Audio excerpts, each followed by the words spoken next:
નારાયણ નારાયણ રાજકોટ ખાતે આગ દુર્ઘટનામાં મૃત્યુ પામેલ દિવંગતો અને તેમના પરિવાર માટે પરમ પૂજ્ય મહંત સ્વામી મહારાજે કરેલ પ્રાર્થના. તાજેતરમાં રાજકોટ ખાતે ટીઆરપી ગેમ ઝોનમાં આગ લાગવાથી 30થી વધુ વ્યક્તિઓએ જીવ ગુમાવ્યો છે.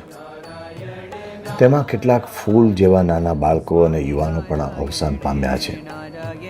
મૃતકો અને તેમના પરિવારની વેદનાનો વિચાર કરતા અમે અત્યંત દુઃખની લાગણી અનુભવીએ છીએ.